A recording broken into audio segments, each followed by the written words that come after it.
what you have chosen the theme to be. Some people, for different purposes, might choose to have an unchangeable theme for the entire lifetime. But that's not necessarily the case anymore now that you are exploring what consciousness is and the idea of taking responsibility and living in the moment and having accurate definitions of all these concepts and letting go of the fear-based beliefs and outdated definitions.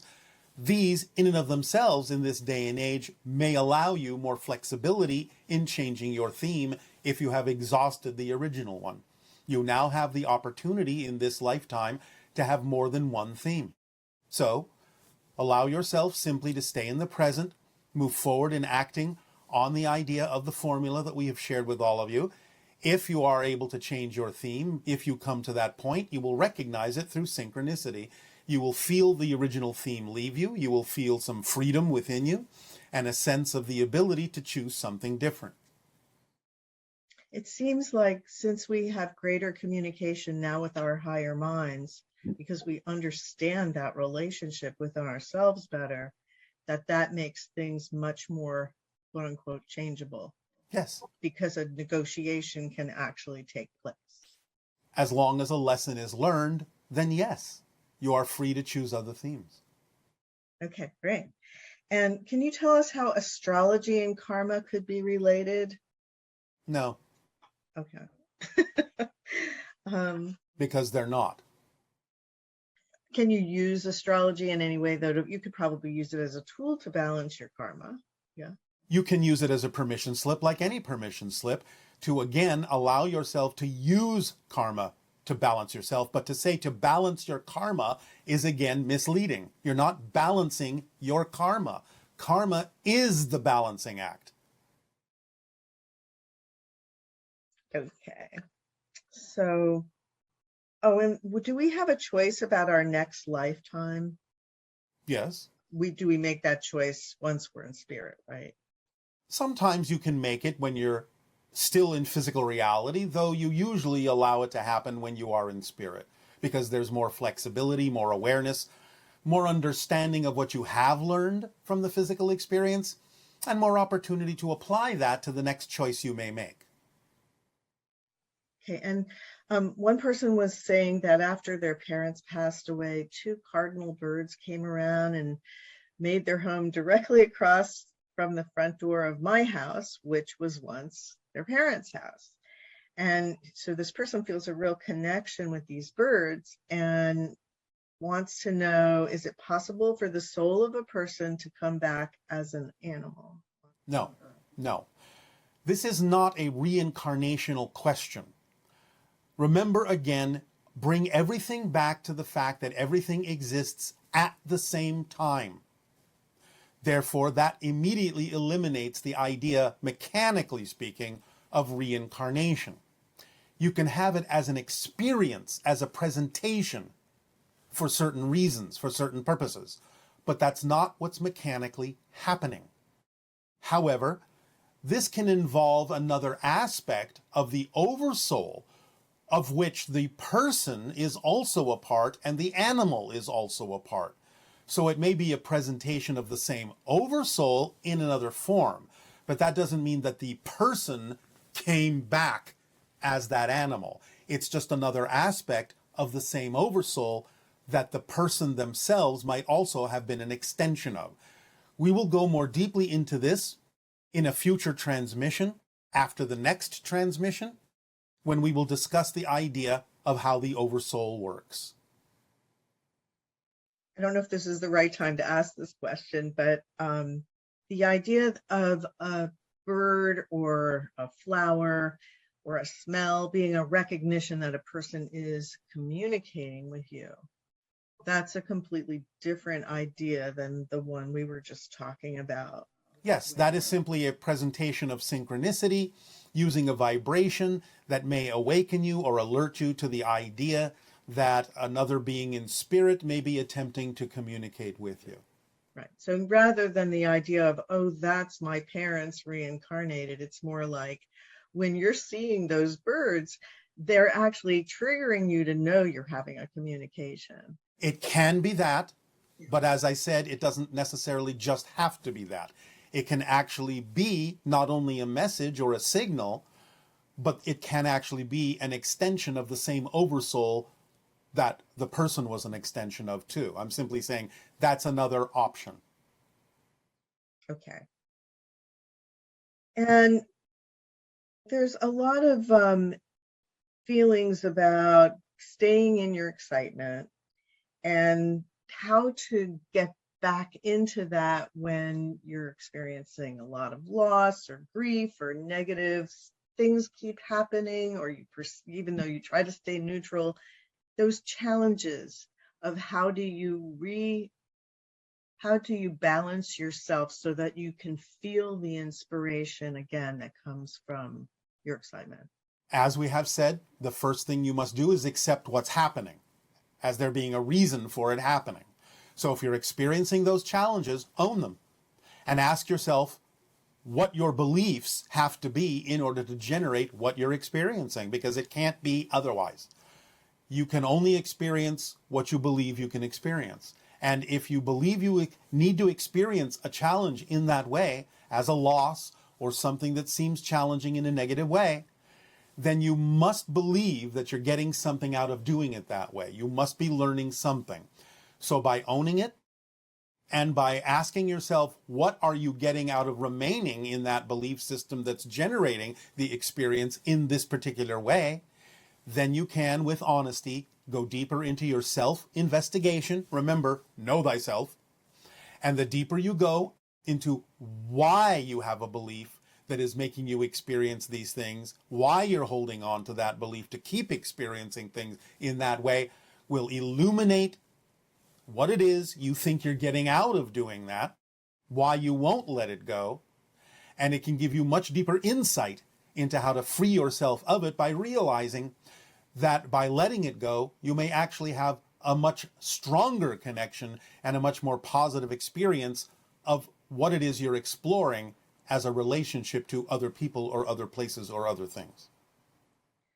So when negative emotions come up when someone's following their excitement, such as feeling very intense anxiety and insecurity. Remember, that's what's supposed to happen. The reflective mirror tool in your passion brings your attention to belief systems within you that are out of alignment with your passion. So the fact that those things come up should excite you. That's part of your excitement, because now you have something to work with, and now you can realize that you can let something go that doesn't serve you, and that adds to the energy and momentum of your passion.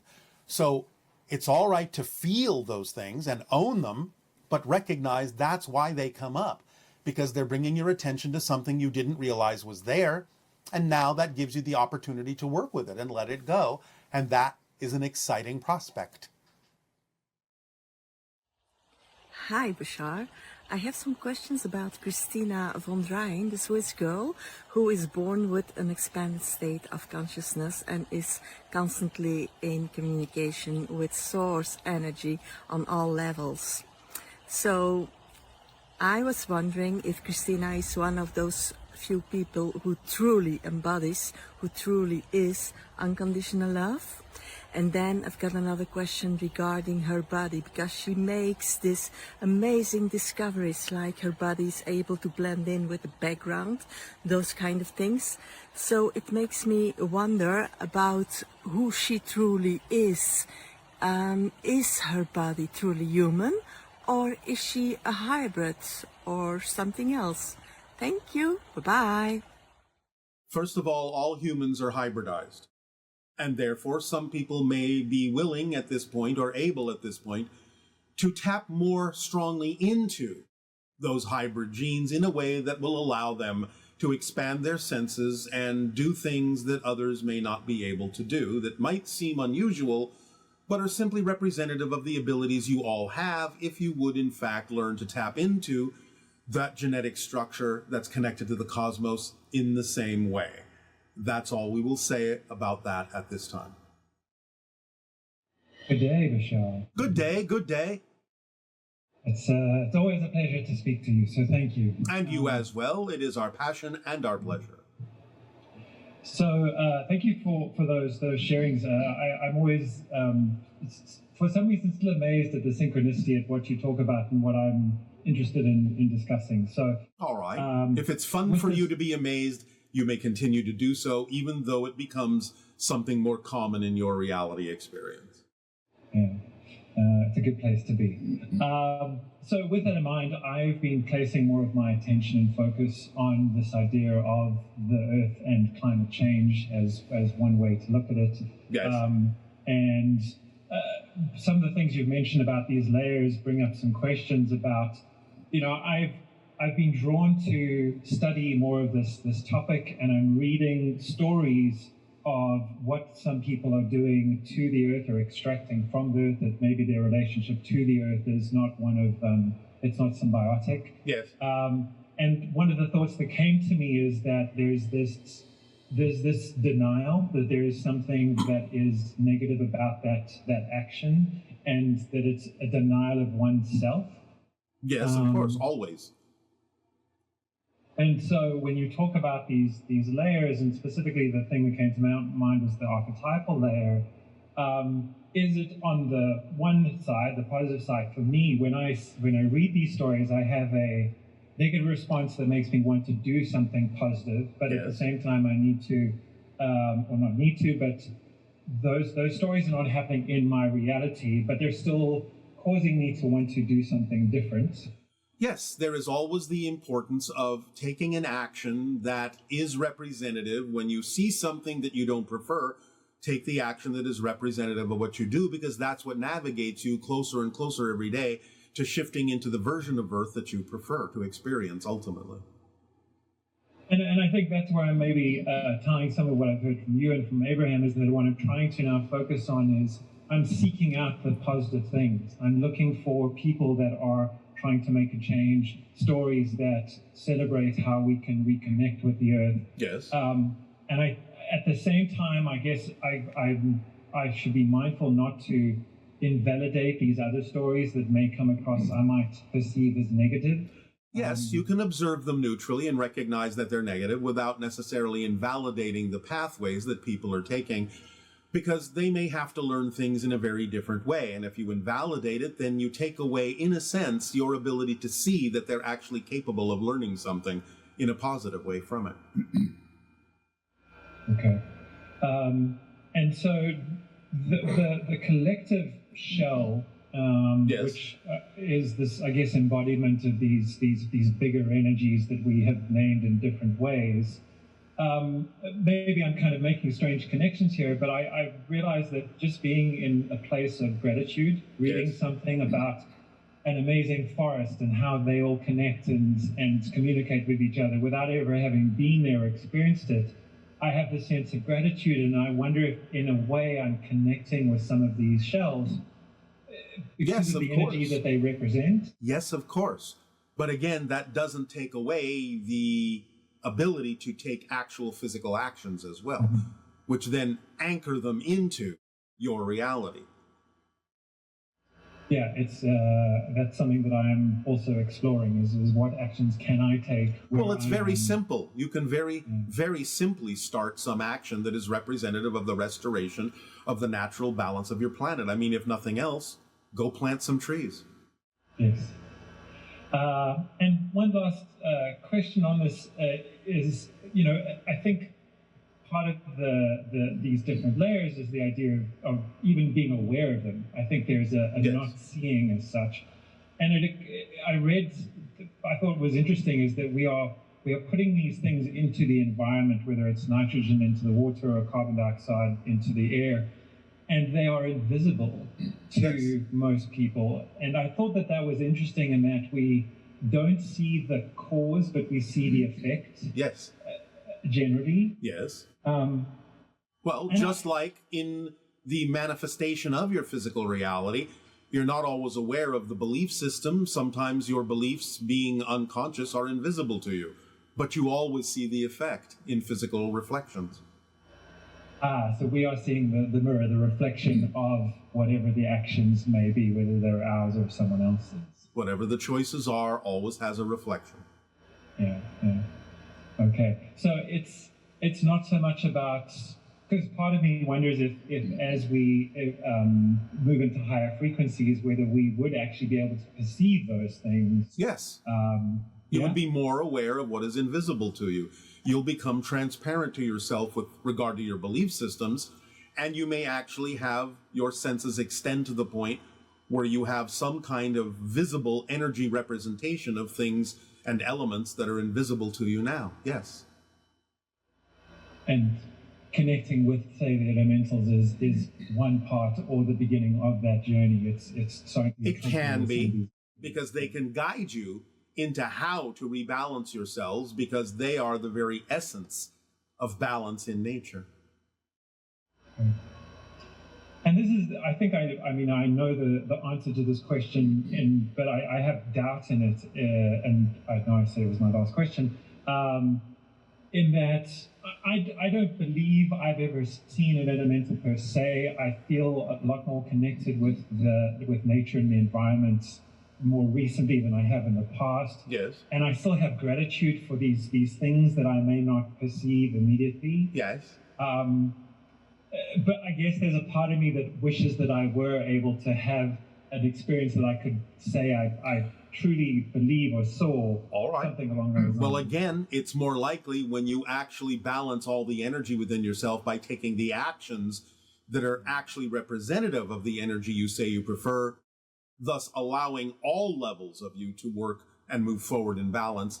Then again, by following the formula, you raise your frequency and make it more likely to allow things that are invisible to you, including beings on different levels, to become visible to you. You don't have to insist on it, but you do have to take the actions so that you can move forward in a completely holistic, balanced way in order for all those levels to be more perceivable to you. So the paradox is you have to take more physical actions on the energy you prefer in order to see the non-physical things more clearly. And would choosing not to share this aspect of myself with those around me be a way of getting in the way of that alignment? It depends. If it's not appropriate to share something with someone you know simply doesn't think that way or believe that way, it's not about trying to convince them, so it's not like you have to share. But the idea is to make sure that you are moving forward towards something rather than avoiding something that is actually something that could help you. But you have to make that determination yourself. What's appropriate and what's not. Bashar, as always, thank you so much. Much love. You are so welcome. Our unconditional love to you as well. Then at this time, we will proceed with the idea of your meditation. Allow yourselves to become very relaxed. Let go of the cares of the day. Let it all flow away, and let your light flow into you and expand throughout you. And allow yourself to open your minds and imaginations to the idea of the different shells of Earth. Again, these are simply different vibrational states that represent different levels of consciousness that are connected to your planet, to your people, to nature, in a variety of ways. So let yourself simply be familiar with the idea, first and foremost, of course, of the physical shell. In a calm, relaxed, natural way. The beauty of it, the nurturing of it, of nature itself, the warmth of it, the coolness of it, all the things that to you represent the most positive qualities of physical reality. When you allow yourself to feel that vibration expanding within you, then let your imagination take it a little bit farther up the vibrational scale in frequency and pierce into the idea of the elemental shell, where there is a free-flowing consciousness that can allow itself to crystallize here and there in different shapes, different presentations and representations, to interact with each and every one of you in ways that will stimulate your consciousness, allow you to see things differently than you ever have before, may send you down new paths of experience and understanding. Allow yourself to know that Those elementals are always there. You may not always see them, but you may feel them until such time as you allow yourself to equalize your vibration with the elemental shell so that they can become quasi-visible, which will act for them as more of an invitation to become more solid and more visible to you. So allow yourself to think of them as being just right on the edge of physical reality as you know it. Doesn't take much of a vibrational shift to experience them. Then allow yourself to open up to the etheric shell, in which you can have communications and conversations with spirits, with beings that may once, in your terms, linearly have been alive on your planet and are no longer, your spirit guides, friends and family that have passed on, who may be able now and then, when appropriate, to take on a physical form representation to interact with you more solidly in that lower astral realm that vibrationally is very strongly connected to physical reality. Allow yourself to allow your mind to go into, your imagination to go into that etheric realm where the spirits can make themselves known to you, and you can have the communications that will let you know that nothing has been lost, that the relationships still exist, that you can learn and play together on and on eternally, no matter what state of being anyone may be in. And then allow your imaginations to broaden and allow your vibrations to rise into the archetypal shell that allow you to commune with the gods and goddesses, with the symbolic forms of shamans, with lightning and thunder, and even with the beginnings of the Kachina beings, the spirit beings that exist between dimensions, for they can partake of the archetypal shell to present themselves in ways that make sense to the symbols of your physical mind, so that you can learn to have a different style of communication in symbolic form, and open up your telepathy and telempathy with them to really let in the idea of the symbols that represent your path in life, so that you can learn a language that is more simplified, more telepathic, so you can move forward and expand your vibration in a very different way, and learn more about the path that you are above and beyond the physical reality, and how different groupings on your planets with different agendas and different goals can sometimes be a way that archetypal consciousness has of presenting itself by bringing together people of like mind for different purposes that are their passion, and in those groupings to represent an archetypal ideal, an archetypal path, an archetypal energy that can guide you by being familiar with your particular ideas, your particular passions, and you gather together and attract to you magnetically all the beings of like mind, and thus contain within that grouping a powerful archetypal presentation of a higher energy that will allow you to move forward in an effortless, efficient way. And then continue to expand your consciousness to incorporate all of the ascended masters and teachers that have brought through the collective consciousness to let you all know you are equally powerful, that your vibration can raise to a high point of fourth density reality where you have strong connections to all that is in a variety of ways that are relevant and germane for your physical path, to be teachers yourselves and learners yourselves on your path, as your path, to share with others that which you know will serve them, which will allow them to illuminate their own inner spark and broaden it and shine it forth. Whether they take it or not is not the issue, for it's none of your business whether they do.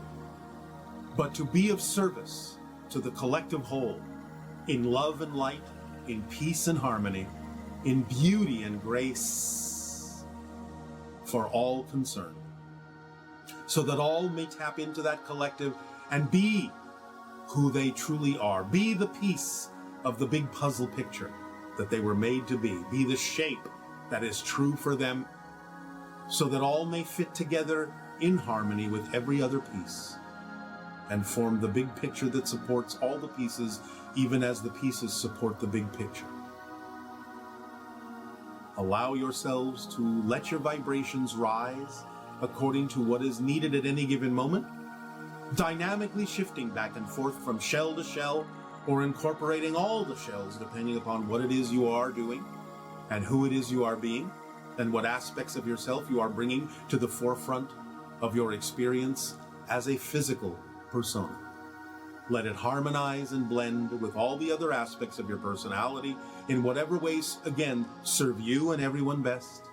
Let it all fall into place automatically through the beauty and the archetype of synchronicity, which permeates all of the vibrational energy of your reality. And it is one of the main structures of your reality itself. For everything is an orchestration. Everything is synchronicity. It just depends on how you're looking at it. That reveals what you need to see out of the holographic whole that synchronicity is.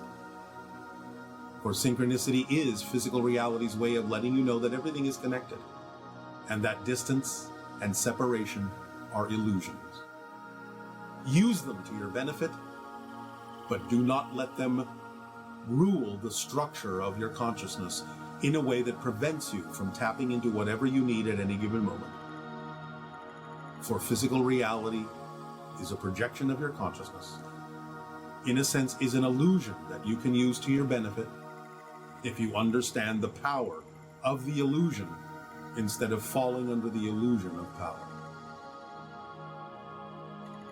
Let yourself drift and dream in this understanding and feel your vibrations shifting and rising and focusing on whatever shell is germane for you, is important for you, is relevant for you at any given moment, and interact with the forms of consciousness therein. They are there to serve you. You are there to serve them. Let yourself drift and dream and become more lucid in the concept of the physical dream, so that you become more lucid in all the different shells that allow you to dream the dream awake and aware as you move through life. The life that is you, the unique you, the aspect of you that is the reflection of all that is in this unique way. Breathe it in and make it your own. Our unconditional love to you all, our deep appreciation and gratitude to you all. Allow yourself and the shells within you to blend and harmonize as they need to, so that you may be more of who you truly are and shine forth as a living example to others, that they can also choose that path as well in their own unique way. Be here, be now, be at peace, and welcome home. We bid you good day.